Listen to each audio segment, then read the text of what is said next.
Bonjour, bienvenue dans ces lives en ce dimanche 7 septembre 2025. Nous sommes là pour moins d'une heure. On va seulement parler de la conception de Dieu, les concepteurs et sa conception. Alléluia. Préparez-vous à écouter la parole révélée, la parole de Dieu. Alléluia. Que Dieu nous bénisse et que Dieu vous accorde sa grâce, sa paix et sa joie afin que vous puissiez demeurer dans sa vérité. Prions le Seigneur notre Père, notre Dieu. Nous te prions pour ce live. Nous te prions, Seigneur, de nous aider à comprendre, à saisir ce live afin que nous puissions avancer, grandir, prospérer dans la plénitude de ta présence, dans la sainteté, dans la joie, dans la victoire.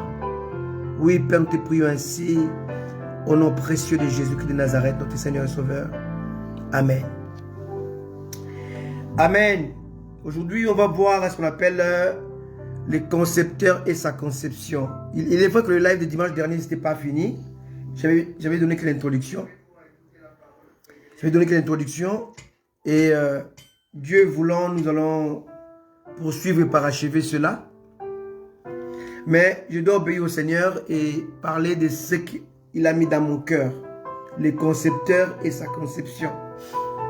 Et dans les sous-thèmes, nous avons les créateurs et la créature et sa créature, les créateurs et sa création, les constructeurs et sa construction, les penseurs et sa pensée, les prédicateurs et sa prédication, les potiers et l'argile, l'amour et l'amoureux, la mère et son bébé, les propriétaires et sa propriété, l'auteur et son ouvrage. Alléluia. Et tout ça c'est englobé dans le concepteur et sa conception. Alléluia. Gloire au Seigneur. Que Dieu nous aide à pouvoir comprendre cette parole. Que Dieu aiguise nos esprits, que nous puissions vraiment la saisir. Il faut comprendre que dans la conception du concepteur, il y a des choses qui n'existent pas. Des choses qui arrivent par saturation, qui arrivent par usure. Des choses qui arrivent par accident. Au commencement, Dieu créa les cieux et la terre. Cependant, il y avait des choses que Dieu n'a pas créées. Des choses qui ont existé à cause du chaos, à cause de la désobéissance. Si nous lisons la parole de Dieu dans Genèse chapitre 1, verset 1, au commencement, Dieu créa le ciel et la terre. Et tout ce qui s'y trouve sont issus de ces deux créations. Le ciel, pas le ciel, le ciel et la terre. Dans la terre, le chaos a amené autre chose. Dans le ciel, le chaos a amené autre chose. Alléluia. Verset 2. La terre était informe et vide. Dieu n'a pas créé la terre informe et vide.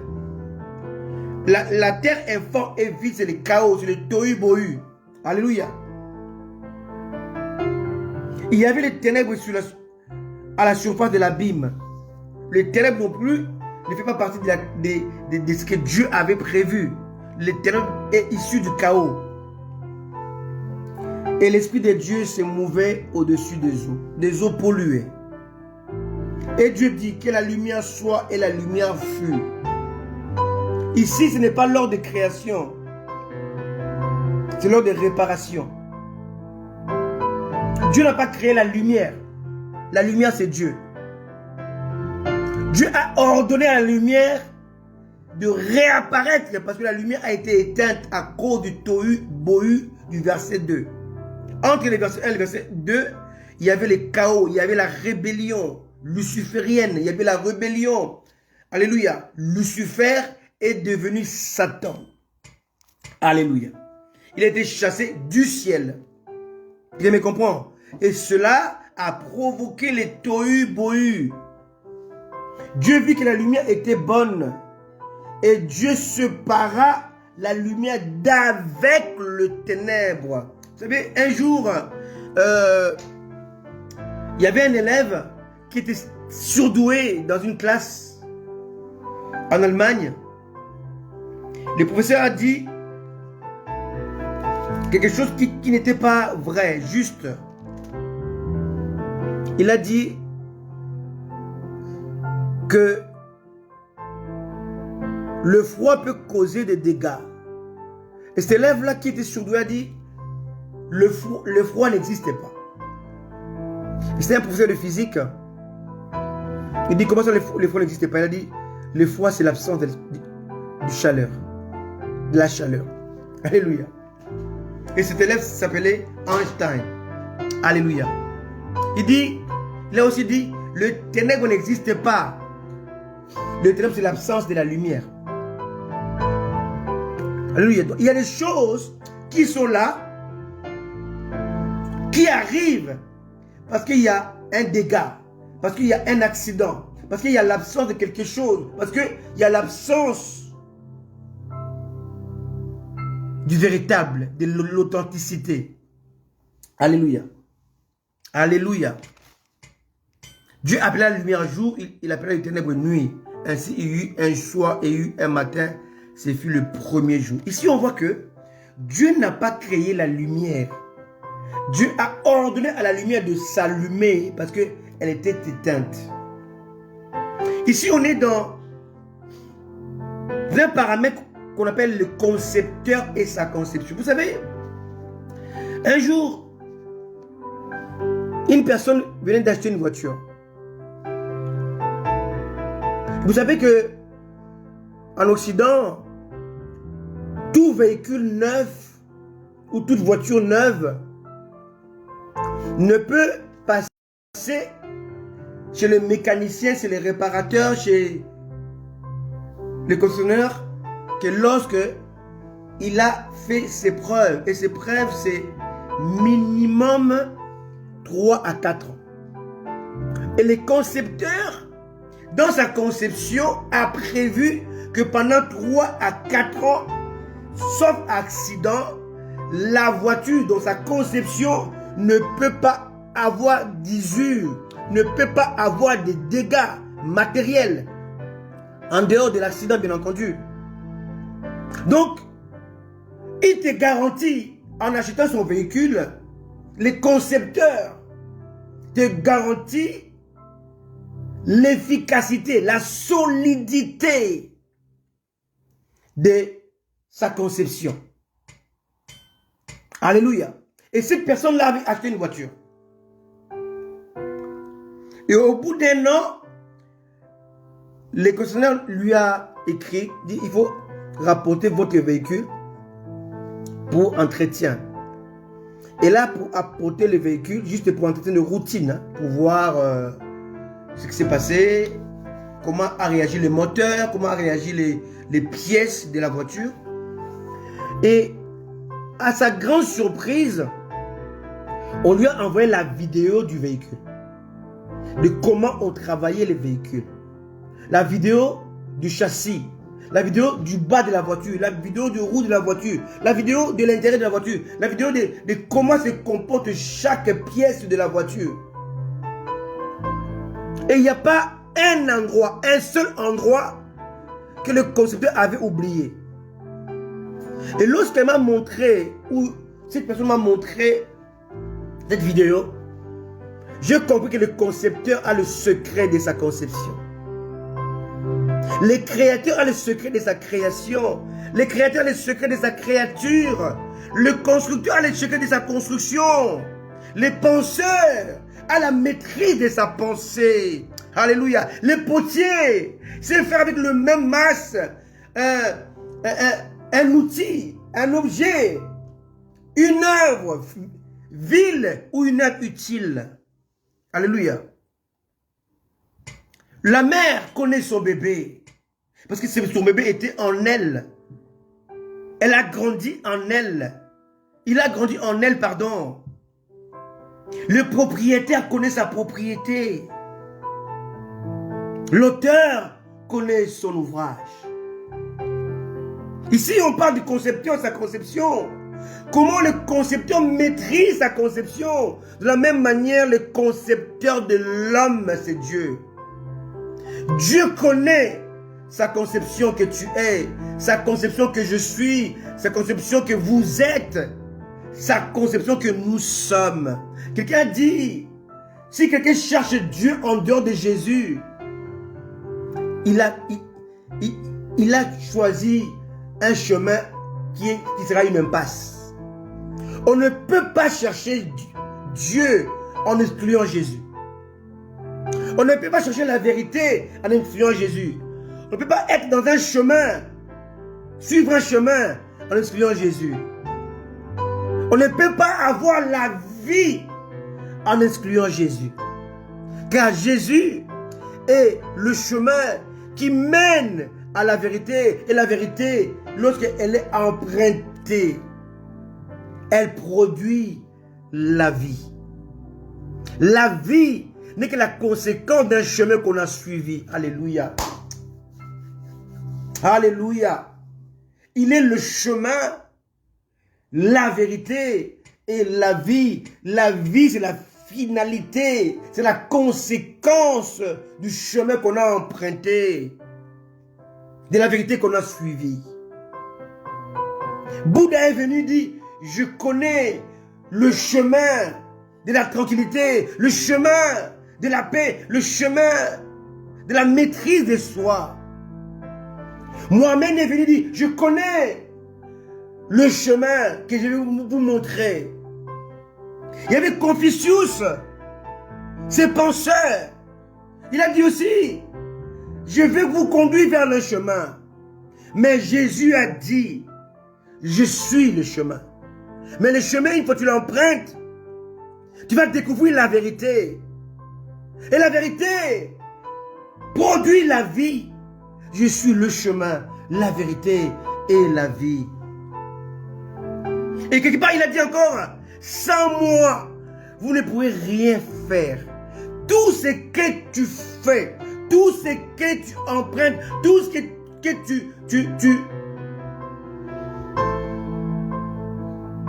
tu explores,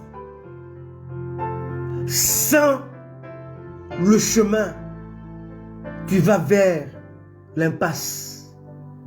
L'homme naquit et doit suivre le chemin de ses parents. Dans tout ce que nous faisons, nous suivons un chemin. Le chemin, c'est quelque chose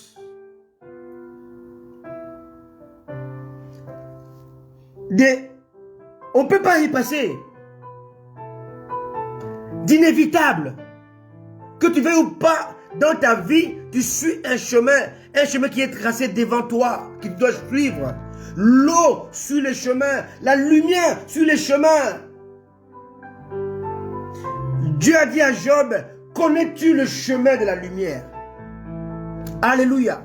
Donc dans la vie, tout ce que nous faisons est tracé par un chemin. Et lorsque nous parlons de la vérité, elle est invincible. Elle est immuable. On peut cacher la vérité. On peut explorer. On peut présenter les mensonges. Mais tôt ou tard, la vérité ne va jamais demeurer enterrée. Elle finit toujours par triompher.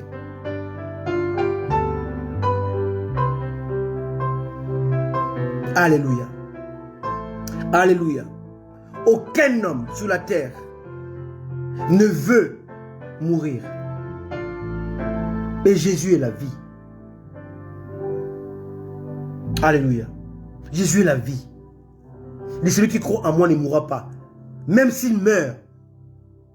Donc il est celui qui a vaincu la mort et qui donne le don de la vie à toute personne, à quiconque croit en lui. Ces trois choses déterminent notre existence. Le chemin qu'on doit emprunter, la vie, la vérité, pardon, qu'on doit adopter et épouser, et la vie qu'on doit découvrir. Et voilà l'équation en 3 inconnus. Partout où tu peux aller, tu vas suivre un chemin qui est tracé. Et si ce n'est pas Jésus, tu vas dans un mauvais chemin. Dans le chemin de la perdition. Partout où tu iras, tu vas emprunter un chemin. Et ce chemin-là mène soit à la vérité, soit au mensonge. Soit à la vie, soit à la mort. Et la finalité, c'est où c'est la vie, ou c'est la mort. Tu dois suivre un chemin. Tu dois découvrir, rencontrer la vérité qui va te produire la vie. Les créateurs et sa créature. Les constructeurs et sa construction. Les constructeurs et sa voiture. Aujourd'hui, dans ta vie, dans ton existence, il y a des choses qui te dépassent. Il y a des choses qui te bloquent. Il y a des choses qui te dépassent au point où tu es fatigué, au point où tu es découragé, au point où tu es affaibli, au point où tu es dans une impasse. Mais toi, tu es une créature. Que tes yeux soient fixés sur ton créateur. Personne ne connaît Renault que Renault. Personne ne connaît Peugeot que Peugeot. Personne ne connaît Élu que son Dieu. Alléluia. Alléluia. Ta vie qui te fatigue, ta vie qui te dépasse, ta vie qui t'empoisonne, ta vie qui t'amène dans une impasse, ramène-la entre les mains du potier, de son concepteur. Parce que toi, tu as une conception. Tu as été conçu pour un but. Mais la vie dans laquelle tu es est une autre vie. Tu survis. Tu ne vis pas. Parce que la vie dans laquelle tu dois être s'appelle Jésus. Alléluia. Alléluia. Alléluia. Tes échecs ne sont pas forcément des erreurs. Il y a des échecs qui t'arrivent dans ta vie juste pour préparer le chemin à la grandeur. Le chèque que je l'ai écrit avant-hier n'est pas synonyme de la défaite. Non. L'échec, certains échecs sont des synonymes de la préparation. Tous qui ont marqué ce monde ont commencé par les échecs. Je dis bien tous, et dans le monde chrétien. Moïse a commencé par un échec. Il a tué un Égyptien en pensant qu'il va libérer son peuple. Il était obligé de fuir. Échec. Alléluia. Il est parti voir Pharaon. Pharaon a multiplié les travaux forcés. L'échec. Mais l'échec, ce n'est pas la finalité. Et la fin de cette chose que Moïse est sorti vainqueur. Mais il a commencé par un échec. Joseph a fait le rêve. Et dans le rêve, ses frères devaient être soumis à lui. Mais dans la réalité, il a commencé par un échec. Ses frères qui étaient dans son rêve soumis à lui l'ont capturé. L'ont jeté dans un trou sans eau. Alléluia. Dans un puits sans eau. Il a commencé sa vie, sa vision a débuté par un échec. Mais cet échec-là, c'était un entraînement. C'était une formation. J'ai toujours dit que la prophétie commence par son contraire. Alléluia. Alléluia. Alléluia. Alléluia. Bien-aimé, que les échecs ne t'arrêtent pas. Car les échecs qui se présente en toi, c'est une formation pour t'aider à gérer le meilleur que Dieu a préparé pour toi.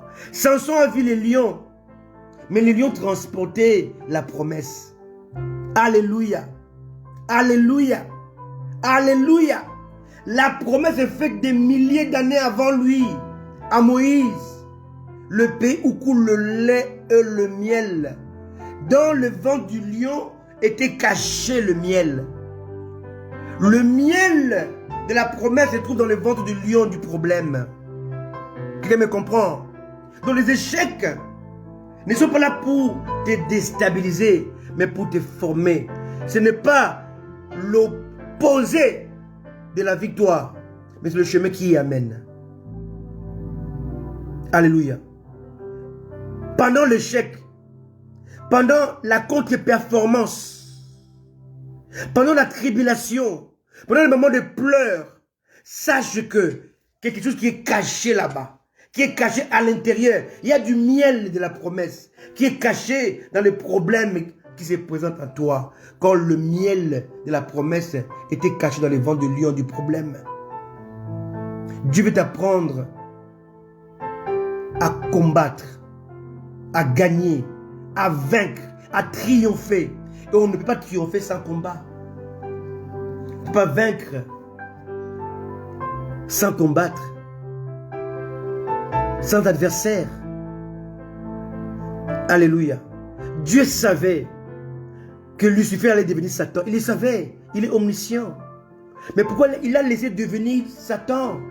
Pourquoi il n'a pas tué le même jour pour qu'il y ait de paix, la paix sur la terre? Mais quand Satan est devenu Satan, il n'y avait pas d'homme sur la terre. Pourquoi Dieu a permis cela? Dieu a permis cela pour apprendre à l'homme à faire le choix. Alléluia. Alléluia. Pour apprendre à l'homme à se soumettre à lui. Pour apprendre à l'homme à lui obéir. Pour apprendre à l'homme à se valoriser. Pour apprendre à l'homme le meilleur chemin. Le chemin royal. Bien aimé, s'il n'avait pas Satan sur la terre, Dieu n'avait pas le choix, n'avait pas la possibilité de montrer sa puissance. Alléluia. La présence de Satan mène Dieu à démontrer qu'il est tout puissant.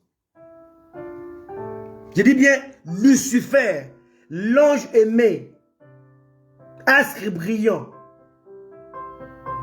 l'ange extraordinaire, a péché avant la création de l'homme. Donc Dieu avait toute l'occasion, avait toute la possibilité de le capturer et de le jeter dans le temps de feu, comme il le fera à la fin des temps. Mais pourquoi Dieu a laissé Satan s'installer dans sa méchanceté, s'installer, s'asseoir dans la haine, s'asseoir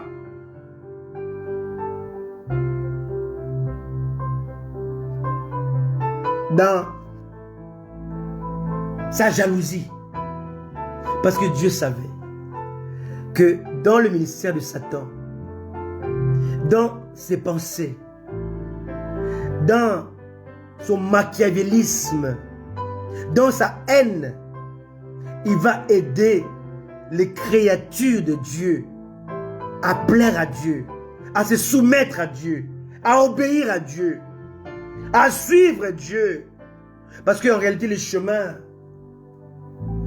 de la vie est parsemé, est rempli d'obstacles. Et ces obstacles-là, il fallait que quelqu'un puisse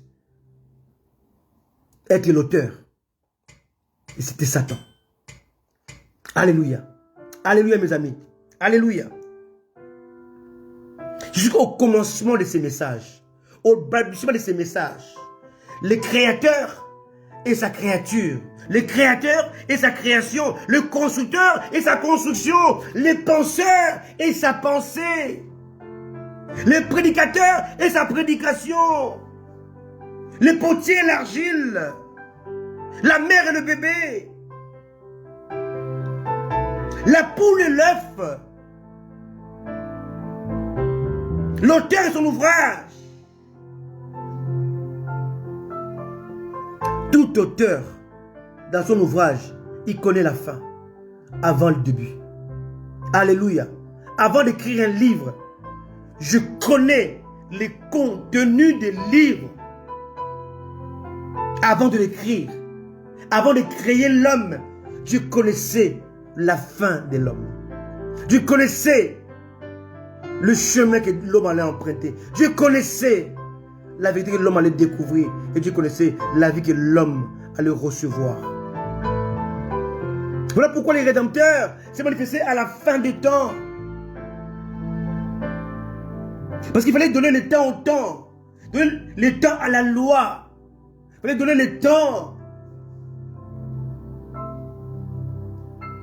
à toute chose de se mettre, à l'homme d'essayer, à l'homme de se découvrir, à l'homme d'essayer, de faire, de parvenir. Il fallait que l'homme arrive à son niveau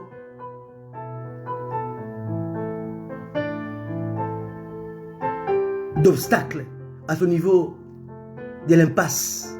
Pour que l'homme dise, Seigneur, je ne peux pas, j'ai besoin de toi. Alléluia. Dieu laisse l'homme à ses limites. Une fois dans ses limites, l'homme se tourne vers son Créateur.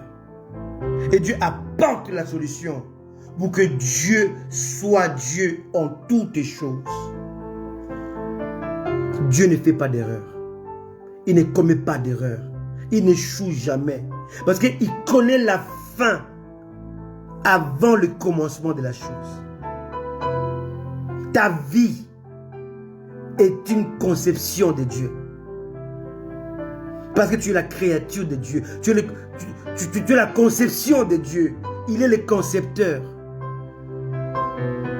Lorsque tu es fatigué, tu es assailli, tu es limité, tu es fatigué, tourne-toi vers ton concepteur. Car lui, il connaît sa conception. Il connaît tes limites. Il connaît où tu peux t'arrêter. Il connaît ton impasse. Alléluia. L'homme est une créature de Dieu. L'homme est la création de Dieu. Les concepteurs et sa conception. Bien aimé, vous savez, il y a quelques années, je travaillais à Renault dans les secteurs de pièces de rechange. Et on avait des commandes tous les jours. Parce que, ça m'appelle l'usure. L'usure. Alléluia. L'usure. Bien souvent, quelqu'un qui achète la voiture neuve à Renault, une Renault neuve, va aller changer des pièces de rechange parce qu'il y a l'usure. Et Dieu connaît l'usure de ton corps. Dieu connaît là où il y a l'usure.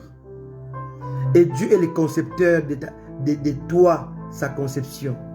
Il connaît l'usure. Alléluia. C'est comme la roue. Hein? La roue qui est neuve, elle est très bien. Mais au fil du temps, la voiture va rouler. La roue va avoir des lisures. Les roues vont devenir lisses.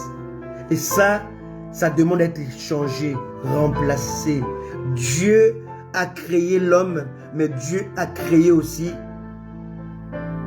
des organes pour remplacer l'usure. Ton cœur est fatigué parce que ton cœur a l'usure. Ton cœur a reçu beaucoup de coups, beaucoup de déceptions. Et Dieu veut changer ton cœur. Parce qu'il y a de l'usure, il y a la souffrance. Seul le concepteur peut remplacer dans sa conception l'usure qui est prononcée. Viens à Jésus. Viens à Jésus. Viens à Jésus. Parce qu'il connaît l'usure. Il connaît ta fatigue. Il connaît tes limites.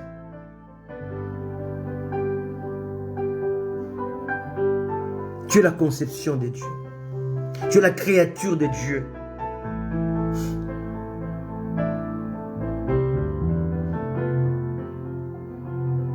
Tu es la pensée de Dieu. Dieu est le penseur. Alléluia. Tu es le bébé de Dieu. Tu es la propriété privée de Dieu. Tu es la conception de Dieu. Très souvent, nous cherchons des messages difficiles, compliqués, complexes. Mais ce message qui est simple. Le concepteur et sa conception. Dieu est le concepteur. Dieu est sa conception. La créature est le créateur et la créature. Dieu est le créateur. Dieu est sa créature. Le créateur est sa création. Dieu est le créateur, tu es la créature. Alléluia. Alléluia. Le penseur est la pensée. Tu es la pensée formée de Dieu. Alléluia. Alléluia. Dieu connaît tes limites. Il connaît là où tu peux ne pas y aller. Il connaît là où tu vas t'arrêter. Il connaît l'impasse de ta vie. Parce qu'il connaît toutes choses. Tu as beaucoup pleuré. Tu es fatigué. Tu es abandonné. Tu es délaissé. Tu es incompris. Tu es incomprise. Tu es catalogué. Tu es vilipendé.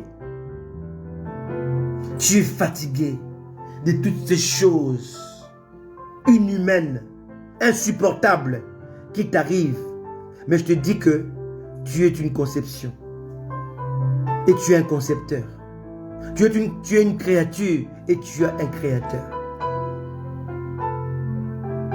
Tu es une pensée et tu es un penseur. Alléluia. Et Dieu n'a pas mis de barrières pour l'approcher. Il n'y a pas de prière spéciale. Il n'y a pas de jeûne à faire. Non. Créature, retourne vers ton Créateur. Créature, retourne vers ton Créateur. Pensée, retourne vers ton penseur. Argile, va voir le potier. Alléluia. Bébé, va voir ta mère. Propriété, va voir ton propriétaire. Lui seul peut te garantir le salut. Il est la source de la vie. Il est le chemin tout tracé. Il est la vérité établie. Il est la vie accomplie. Il est ton Dieu. Il est ton créateur. Il est ton concepteur. Il est ton penseur. Alléluia. Il est ton prédicateur. Tu es sa prédication. As-tu vu mon serviteur Job? Dieu s'adresse à Satan. As-tu remarqué? Dieu est le prédicateur là. Et sa prédication c'est Job. Alléluia. Quand il dit Moïse est l'homme le plus humble de toute la terre. Dieu est le prédicateur. Il prêche sa créature. Moïse est sa prédication. David, l'homme, le bien-aimé, l'homme selon mon cœur. Dieu est le prédicateur. Sa prédication c'est David. Tu es la prédication de Dieu et Dieu ne fait jamais d'erreur. Alléluia. Dieu te prêche aujourd'hui car tu es sa prédication. Il est le prédicateur. Alléluia. N'aie pas peur. Retourne vers ton Dieu. Retourne vers ton concepteur. Retourne vers ton créateur. Il ne met pas de barrières. Jésus a dit, c'est lui qui vient à moi. Ne sera jamais mis dehors. Le concepteur a dit, la conception qui vient vers moi, qui revient vers moi, pour que je puisse l'améliorer, il est le bienvenu. Elle est la bienvenue. Alléluia. Alléluia. La créature qui va vers le Seigneur. Voilà, Adam a péché. Mais avant de le chasser du jardin, parce que le jardin était devenu dangereux. Pourquoi? Parce que si l'homme mangeait le fruit interdit, l'homme étant péché, si l'homme si l'homme mangeait le fruit non interdit, le fruit qui donne la vie, il mourrait éternellement. Donc, le fruit là donne la vie dans ce que tu es. En fait, si tu es dans le péché, il te donne l'éternité dans le péché. Et maintenant, Dieu devait chasser l'homme parce que l'homme a péché. Et que s'il touchait le fruit de la vie, il va vivre éternellement dans le péché. Et Dieu maintenant doit chasser l'homme de son jardin, de sa présence. Et Dieu va prendre soin de l'habiller. Parce que l'homme avait perdu les habits de sainteté, les habits de gloire, les habits de la différence, les habits qui donnaient le pouvoir de nommer les animaux, les habits qui donnaient le pouvoir de nommer les créatures de Dieu, les créations de Dieu. L'homme avait mis, Dieu avait mis l'homme comme gestionnaire de sa création. Dieu devait chasser l'homme, non pas parce qu'il l'aimait pas, il l'a chassé parce qu'il l'aimait. Il voulait éviter que l'homme mange l'arbre autorisé, que l'homme n'avait pas mangé. L'homme a mangé l'arbre non autorisé, l'arbre de la mort. Alléluia. Et Dieu devait le chasser loin de l'arbre de la vie. Il a mis les chérubins qui devaient garder l'arbre de vie. Mais avant de chasser l'homme, Dieu a pris soin de l'habiller. Et les habits que Dieu avait revêtus l'homme dans le jardin, c'était les habits qui lui permettaient de rentrer en contact avec lui. Donc le concepteur, quand il a vu que sa conception l'a désavoué, s'est corrompu, avant de le chasser, il a pris soin de le protéger. Il a pris soin de l'entourer. Il a pris soin de le revêtir. De le revêtir. Parce que Dieu voyait en l'homme la source du salut. Parce que Dieu voyait en Adam un Abraham, un Noé, pardon, un Abraham, un Isaac, un Jacob, un David, un Judas, pardon, un Judas, un David, un Salomon, un Jésus, les rédempteurs. Voilà pourquoi Dieu ne pouvait pas chasser l'homme, l'envoyer en enfer, l'envoyer dans la perdition, non. Parce qu'il voyait que malgré son péché, il était encore réparable. Parce que l'homme était sa conception. Malgré tes péchés, malgré tes fautes, tu es encore réparable. Car le concepteur peut réparer sa conception. Alléluia. Le constructeur peut réparer sa voiture, peut réparer son avion, peut réparer son hélicoptère, peut réparer sa conception. Le monde est devenu fou, malade, va vers la perdition. On ne comprend plus rien. Mais le concepteur observe sa conception. Le créateur observe sa créature. Quel choix as-tu fait? Dans ce monde décadent, dans ce monde envahi, pollué, que fais-tu? Quel est ton choix? Quel est ton choix? Quel est ton regard?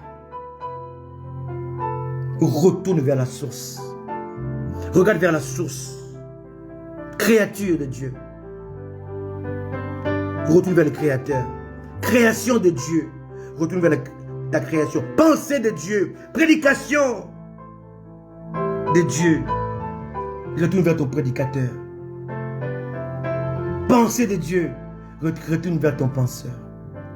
Dieu vous aime. Dieu nous aime. Il est temps que nous puissions revenir avec des messages simples, mais forts. Simples, mais édifiants. Simples, mais qui encouragent. Simples, mais qui nous ramènent dans le chemin.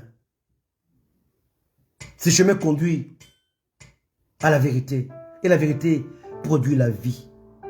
Que Dieu vous bénisse. Soyez conséquents. Soyez prompts. Soyez vrais.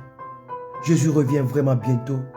Si vous voyez ce qui se passe dans le monde, en Israël, qui est l'horloge de Dieu, il est temps que les chrétiens se réveillent. Ce matin, j'ai vu une image. On montrait des gens dans un parc en train d'adorer Dieu. Et l'homme qui a posté l'image a dit, regardez l'église. Regardez l'église, c'est ça l'église. L'église, ce n'est pas des bâtiments. L'église, ce n'est pas les bâtiments. L'église, c'est l'assemblée. Ecclésia avait dit assemblée des saints. L'église. Dieu qui est à l'origine de l'église. Jésus a dit, je bâtirai mon église. L'église que Jésus a bâtie n'est pas ce que nous voyons aujourd'hui. Ce que nous voyons, ce sont des bâtiments somptueux, certes, mais qui est dépourvu de Dieu. On a chassé le Saint-Esprit. Le Saint-Esprit a quitté vos bâtiments. Le Saint-Esprit a quitté vos assemblées. Le Saint-Esprit a quitté vos églises. Le Saint-Esprit a été chassé de ces églises. Retournez à Jésus. La vraie église, c'est lorsque le frère et la sœur se mettent ensemble au nom de Jésus, qui professent Jésus. L'église d'aujourd'hui, ce n'est pas ce que vous voyez. Ce que nous voyons aujourd'hui, ce sont les temples de Satan. Dieu n'est pas dedans. Dieu a été chassé de là. Retournez à l'église de Jésus. C'est l'assemblée de ceux qui professent Jésus. C'est l'assemblée de ceux qui professent Jésus par le Saint-Esprit. Même s'il n'y a pas de bâtiment, même s'ils sont dans les pelouses, même s'ils sont dans un parc. Mais c'est une église de Jésus. Je bâtirai mon église. Aujourd'hui, les hommes bâtissent leurs églises. Mais Jésus a dit, je bâtirai mon église. Alléluia. Le concepteur de l'église a perdu sa conception. Les gens sont égarés. Ils adhèrent des églises dans laquelle ou dans lesquelles Dieu n'est pas. Dieu n'est pas. Regardez tous les scandales aujourd'hui dans les églises. Les scandales que les pasteurs sont en train de faire, cela prouve à suffisance que Dieu n'est pas avec eux. Que Dieu n'est pas dedans. Que Dieu n'est pas dans ces églises, dans ces bâtiments. Dieu est dans le cœur. Soyez conséquents, faites le choix à retourner vers votre concepteur, à retourner vers votre créateur, à retourner dans l'église de Jésus-Christ. L'église de Jésus-Christ n'est pas l'église que vous voyez aujourd'hui, n'est pas ces bâtiments que vous voyez. L'église de Jésus, il y a le pardon. L'église de Jésus, il y a la paix, il y a la joie, il y a le partage. Personne ne meurt de faim. Ils partageaient tout ensemble. Ils n'avaient pas quelqu'un qui était délaissé.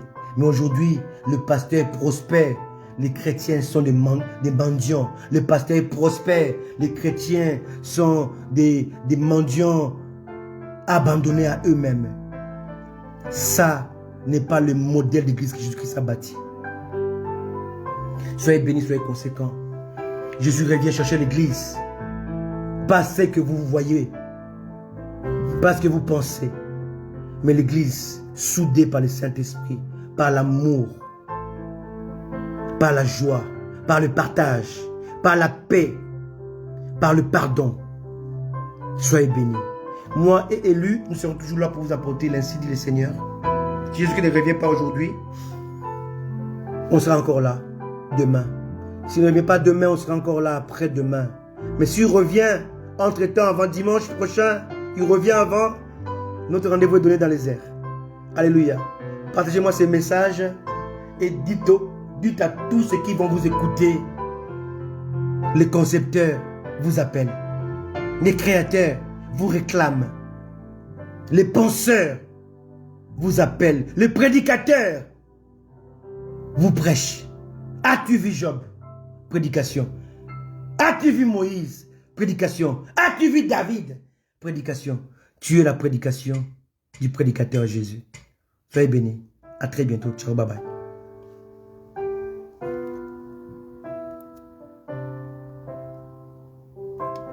Merci.